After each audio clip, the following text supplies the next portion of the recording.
কেন্দ্র সরকার সংখ্যার জোর দেখিয়ে মুসলিম সম্প্রদায়ের পূর্বপুরুষের উৎসর্গীকৃত সম্পত্তি তথা ওয়াকফ সম্পত্তিকে কেড়ে নেওয়ার অপচেষ্টা চালিয়েছিল।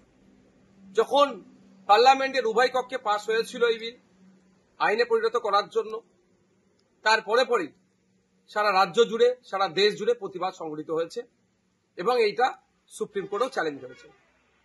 বেশ কিছুদিন ধরে সুপ্রিম কোর্টে মামলা চলে।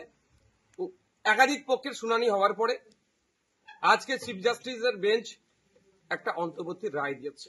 এই রায়ে কিছুটা স্বস্তি মিললেও সম্পূর্ণরূপে এটা সুরাহা এখনো হয়নি। আমি আশা করব চূড়ান্ত রায় যখন আসবে, ওয়াকফ সংশোধনী আইন যেগুলো সংখ্যালঘু সম্প্রদায়ের মানুষের বিপক্ষে যায়নি, শুধু সংবিধানের একাধিক আর্টিকেলে আঘাত দিয়েছে, সেটা আশা করব চূড়ান্ত রায়ে সেটা পাবো আমরা। এই ইনসাফের লড়াই চলবে, আইনি লড়াই চলবে।